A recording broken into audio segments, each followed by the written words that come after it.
ሰላም ጤና ይስጥልን ውድ ቤተሰቦቻችን እንዴት ቆያችሁ? የስፖርት ላውንጅ ነው። ለስፖርት ላውንጅ አዳዲስ የሆናችሁ ቤተሰቦቻችን ቻናሉን ሰብስክራይብ በማድረግ በየዕለቱ አዳዲስና ትኩስ ስፖርታዊ መረጃዎችን ከዚህ ቻናል ታገኛላችሁ። በርካታ ስፖርታዊ መረጃዎችን ለዛሬም ይዘን ቀርበናል።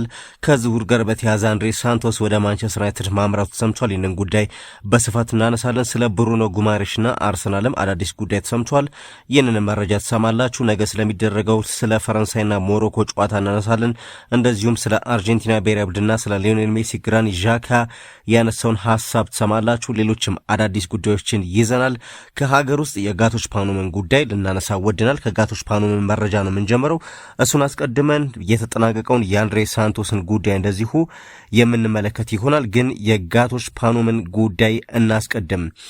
የዋሊያዎቹ ተጫዋች ለኩዌት ክለብ መፈረሙት ሰምቷል። የኢትዮጵያ ብሔራዊ ቡድን የመሃል ሜዳ ተጫዋች ጋቶች ፓኖም ወደ ኩዌት ሊግ ማምራቱ ለማወቅ ተችሏል። በሳዑዲው ክለብ አልአራቢ ጥሩ ጊዜን በግሉ ያሳለፈው ጋቶች ለኩዌቱ አልፋሂሊ ክለብ ፊርማውን ማኖር ችሏል። ጋቶች ፓኖም በክለቡ ለ1 ዓመት ለመቆየት ነው ለአልፋሂሊ ስፖርት ክለብ ፊርማውን ያኖረው። ጋቶች ፓኖም ከሳምንታት በኋላ ወደ ግብጽ በማቅናት በቅድመ ውድድር ዝግጅት ቡድኑን እንደሚቀላቀል እንደዚሁ ይጠበቃል። ጋቶች ፓኖም በሀገራችን አልፎ በሩሲያ፣ ኢራቅ፣ ግብጽና ሳዑዲ አረቢያ ሊጎች ባለፉት ዓመታት ተጫውቶ አሳልፏል። ጭልፊቶቹ የሚል መጠሪያ ያለው ክለቡ 10 ክለቦች በሚሳተፉበት የሀገሪቱ ሊግ በተጠናቀቀው የውድድር ዓመት 6ኛ ደረጃን ይዞ ያጠናቀቀ ክለብ ነው። እንግዲህ ይህንን ክለብ ነው ጋቶች ፓኖም መቀላቀሉ እየተነገረ የሚገኘው። ወደ ባህር ማዶ ስፖርታዊ መረጃዎችና አምራና የአንድሬ ሳንቶስን ጉዳይ እንመልከት።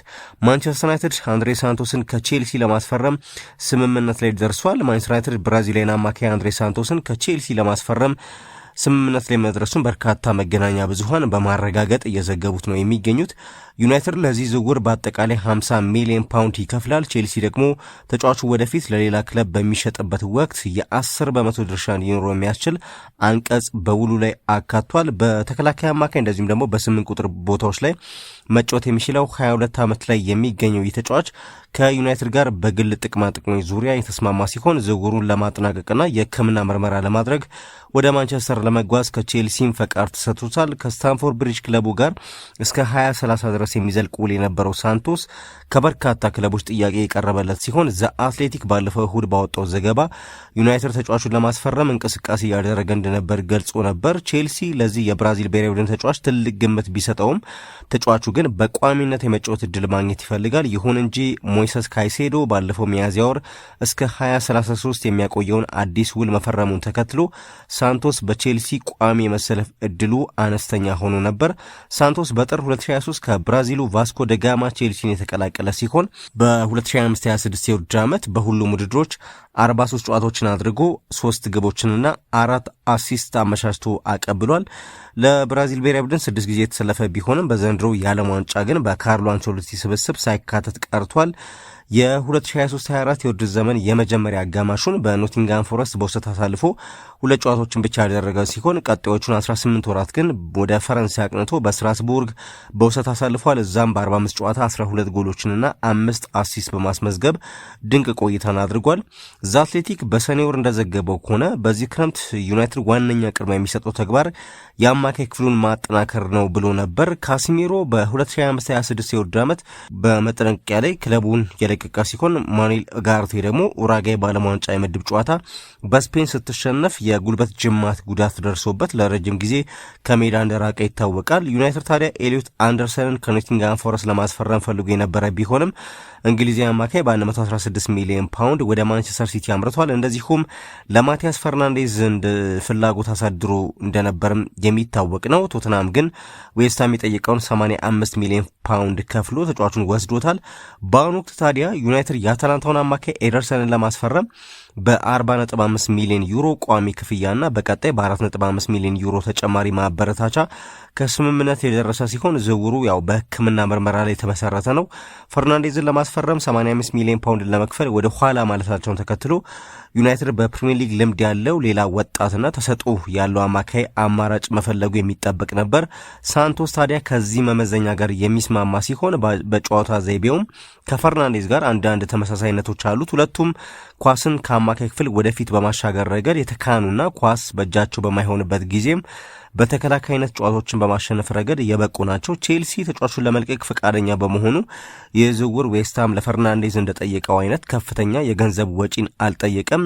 በ22 ዓመቱ ገና የማደግ ሰፊ ዕድል ያለው ሲሆን የኦልትራፎርዱ ክለብ ለሱ ያለው ፍላጎት አዲስ አይደለም። የዩናይትድ የምልመላ ክፍል ባለፈው ክረምትም ሳንቶስን ሲከታተለው እንደነበር ተዘግቧል። ይሁን እንጂ ዩናይትድ በአማካይ ክፍሉ ላይ አሁንም የልምድ ማነስ ሊታይበት ይችላል። በዚህም ምክንያት ባለፈው የውድድር ዘመን ክለቡ በሊጉ 3ኛ ደረጃን ይዞ እንዲያጠናቅቅ ከፍተኛ ተጽዕኖ የነበረውን የካስሚሮን ቦታ ሙሉ በሙሉ ተክቷል ማለት አይቻልም። በተጨማሪም ሳንቶስ ብዙ የዩናይትድ ደጋፊዎች በዚህ መልሶ ግንባታ ወቅት እንዲፈርም የሚፈልጉት አይነት ትልቅ ስም ያለው ተጫዋች አይደለም። ነገር ግን ዩናይትድ በዚህ ክረምት የአታላንታውን ኤደርሰንን ጨምሮ 2 ተጨማሪ አማካዮችን ለማስፈረም ተስፋ ያደረገ ሲሆን የሳንቶስ አይነት መገለጫና ብቃት ያለውን ተጫዋች መካከል ግን ለቀጣይ ተጨማሪ ማጠናከሪያዎች ቦታ የሚተው ይሆናል እየተባለ ነው የሚገኘው። እንግዲህ ዩናይትድ ከኤደርሰን ቀጥሎ 2ኛ ፈራሚ ሆን በዚህ ሰዓት አግኝቷል ማለት ይቻላል። ሌላኛው ጉዳይ የብሩኖ ጉማሬሽ ጉዳይ ነው። ብሩኖ ጉማሬሽ አርሰናልን ለመቀላቀል እንደሚፈልግ ማሳወቁት ሰምቷል። ብራዚላዊ ተጫዋች ብሩኖ ጉማሬሽ ኒውካስል ዩናይትድን ለመልቀቅ ጥያቄ ማቅረቡን ዘ አትሌቲክ አስነብቧል። ተጫዋቹ ኒውካስልን ለቆ የሰሜን ለንደኑን ክለብ አርሰናልን መቀላቀል እንደሚፈልግ ማሳወቁ ተሰምቷል። አርሰናል ያው ለተጫዋቹ እስከ 60 ሚሊዮን ፓውንድ የዝውውር ሂሳብ ለማቅረብ ዝግጁ መሆኑን ተዘግቧል። ይሁን እንጂ በሁለቱ ክለቦች መካከል እስካሁን ድርድር እንዳልተጀመረ በርካታ መገናኛ ብዙሃን እያነሱት ያለ መረጃ ሆኗል። ከዛ በተጨማሪ በአንድ ጨዋታ 10 ቀይ ካርድ የመዘዙት ዳኛ የፈረንሳይና የሞሮኮን የነገ ጨዋታ በዋና ዳኝነት ይመራሉ ተብሏል። ፊፋ በ2026 ዓለም ዋንጫ ፈረንሳይ ከሞሮኮ የሚያደርጉትን ጨዋታ የሚመሩትን የጨዋታ አመራሮች ይፋ አድርጓል። በዚህም ነገ የሚደረገውን ተጠባቂ ጨዋታ የሚመሩት ከዋና ዳኛው እስከ 4ኛ ዳኛው ሁሉም አርጀንቲናውያን ሲሆኑ ዋና ዳኛው በአንድ ጨዋታ 10 ቀይ ካርድ ያሳዩ መሆናቸው ከወዲሁ መነጋገሪያ ሆኗል። ፋኩንዶ ቴሎ ይባላሉ። ከ3 ዓመታት በፊት በአርጀንቲና የአሸናፊዎች አሸናፊ ዋንጫ ፍጻሜ ቦካ ጁኒየርስ በሬሲንግ 2-1 በተሸነፈበት ጨዋታ ነበር ዳኛው 10 ቀይ ካርድ የመዘዙት። ዋና ዳኛው ነገ የሚደረገውንና ትልቅ ፍልሚያ የሚደረግበት የሚጠበቀውን የመጀመሪያ የሩብ ፍጻሜ ጨዋታ ላይ ምን ሊያስመለክቱን ይችላሉ የሚለው ከጨዋታው እኩል የሚጠበቅ ሆኗል። በ2026 ዓለም ዋንጫ እስካሁን 13 ተጫዋቾች በቀይ ካርድ መሰናበታቸው እንደዚሁ የሚታወቅ ጉዳይ ነው። ከክርስቲያኖ ሮናልዶ ጋር በአልናስር የሳውዲ ፕሮፌሽናል ሊግ ዋንጫን ማሸነፍ የቻሉት ሆርጌ ሄሱስ አዲሱ የፖርቹጋል ብሔራዊ ቡድን አሰልጣኝ ሆነው ለመሾም ከስምምነት መድረሳቸው ተዘግቧል። በ2026 የዓለም ዋንጫ ውድድር ብዙ የተጠበቀችው ፖርቹጋል እንደሚታወቀው በስፔን ተሸንፋ ከ16 ጥሎ ማለፍ መሰናበቷ ይታወሳል። ከስንብቱ በኋላ ስፔን አሰልጣኝ ሮቤርቶ ማርቲኔስ ኃላፊነታቸው መልቀቃቸው ሲታወስ፣ በቀናት ልዩነት ውስጥ ደግሞ ሀገሪቱ አዲስ አሰልጣኝ ማግኘቷ ተሰምቷል። በሳውዲ ፕሮፌሽናል ሊግ ስኬታማ ጊዜያትን ያሳለፉት ሆርጌ ሄሱስ ፖርቹጋልን ለመምራት የተመረጡ አሰልጣኝ ሲሆኑ ከፌዴሬሽኑ ጋር ሙሉ ስምምነት ላይ መድረሳቸውም ተዘግቧል።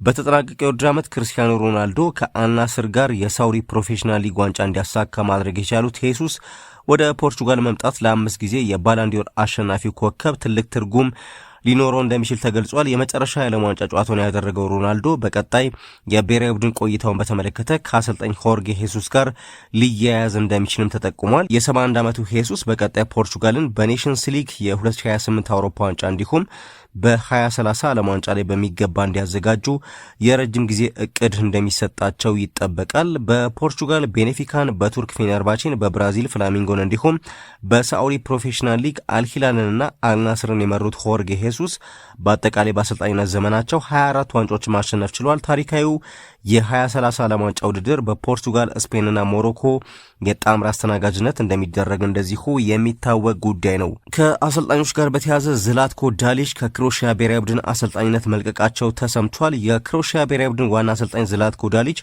ቡድኑ ከ2026ቱ የዓለም ዋንጫ ውጭ መሆኑን ተከትሎ ከአሰልጣኝነታቸው ለቀዋል። የ59 ዓመቱ አሰልጣኝ ክሮሺያ በ32ቱ ጥሎ ማለፍ በፖርቱጋል 2-1 በሆነ ውጤት መሸነፏን ተከትሎ ለ9 ዓመታት የዘለቀው የአሰልጣኝነት ቆይታቸው አብቅቷል።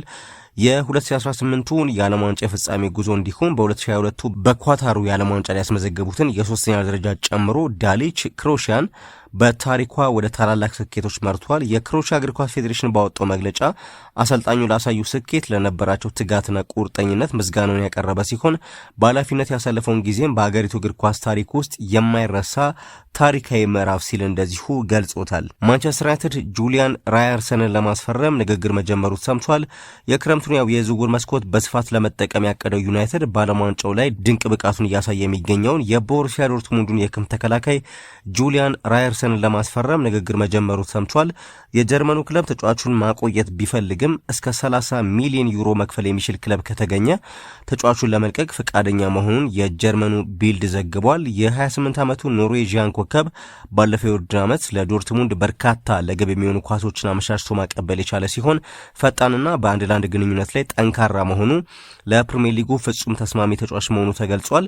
ዩናይትድ ወደ ቻምፒየንስ ሊግ መመለሱን ተከትሎ ጠንካራ ስብስብ ይዞ መገኘትን ይፈልጋል። በቀጣይ ምንም እንኳን የማይክል ካሪክ ቀዳሚ ትኩረት አማካይ ክፍልን ማጠናከር ቢሆንም በተለይ የካስሚሮ መልቀቅ ተከትሎ በቂ በጀት ከተገኘ የተከላካይ ስፍራውን እንደ ራየርሰን ባሉ ተጫዋቾች ለመሸፈን ይፈልጋል። ከጄደን ሳንቾ ዝውውር ጋር ግንኙነት ያላቸው ዩናይትድና ቦሩሲያ ዶርትሙንድ በዚህኛው ዝውውር ላይም ስምምነት ላይ ይደርሳሉ ተብሎ ይጠበቃል። የኦልትራፎርዱ ክለብ የአትላንታውን አማካይ ኤሪክሰንን ለማስፈረም ከስምምነት ደርሷል። እንደ አዳም ዋርተንና ካርሎስ ባሌባ ያሉ አማካዮችም በክለቡ የዝውውር እይታ ውስጥ እስካሁን ድረስ እንደሚገኙ እንደዚሁ ተዘግቧል። ስዊዘርላንዳዊ አማካይ ግራኒት ዣካ ሊዮኔል ሜሲን መቅጠም ለእኛ ክብር ነው በማለት ተናግሯል። ከአርጀንቲና ጋር ስላላቸው ጨዋታ ያነሳው ዣካ በጨዋታው ሊዮኔል ሜሲን ማቆም ስለመቻላችን አላውቅም ብሏል። ነገር ግን ሜሲን መቅጠምና የእሱ ታሪክ አካል መሆን ለእኛ አስደሳችና ክብር ነው ሲል ዣካ ተናግሯል። አክሎም እሱ በእግር ኳስ ታሪክ ከምንጊዜ ምርጦች መካከል አንዱ ነው፣ በጨዋታው እንደሰታለን ብሏል። በጨዋታው የስዊዘርላንድ ማንነት ማሳየትና ለእነሱ አስቸጋሪ ሁኔታ ለመፍጠር እንደሚጥሩ ጨምሮ ግራኒት ዣካ ተናግሯል። ሌላኛው የሩበን አሞሪምን ጉዳይ እናንሳ። ኤሲ ሚላን የተረከቡት አሰልጣኝ ሩበን አሞሪም በማንቸስተር ዩናይትድ ስህተቶችን ሰርቻለሁ ሲሉ መደመጣቸው እያነጋገረ ነው የሚገኘው። በዩናይትድ ስለነበራቸው ቆይታ ያነሱት ሩበን አሞሪም በቆይታዬ ብዙ ነገሮችን ተምሬያለሁ ብለዋል። እንዲሁም የተወሰኑ ስህተቶችን ሰርቻለሁ፣ ደጋፊውን ይቅርታ ጠይቃለሁ ሲሉ ሩበን አሞሪም አምነዋል። በተሻለ ማድረግ የሚችላቸው ብዙ ነገሮች ነበሩ ያሉት አሰልጣኙ ነገር ግን ሰው ከልምዱ ይማራል ብለዋል። ለደጋፊው ለአንድ ዓመት የእናንተ አሰልጣኝ በመሆኔ እኮራለሁ ማለት እፈልጋለሁ ሲሉ እንደዚሁ አስተያየታቸውን ሩበን አሞሪም ሰጥተዋል። ከስፖርት ላውንጅ ለሰዓቱ ያዘጋጀናቸው ስፖርታዊ መረጃዎቻችን እነዚህ ነበሩ። ለዚህ ቻናል አዳዲስ የሆናችሁ ቤተሰቦቻችን ቻናሉን ሰብስክራይብ በማድረግ አብራችሁ እንድትቆዩ በአክብሮት እንጋብዛለን። በመላው ዓለም ያላችሁ ቤተሰቦቻችን ሰላምና ጤና በያላችሁበት እንመኛለን። መልካም ጊዜ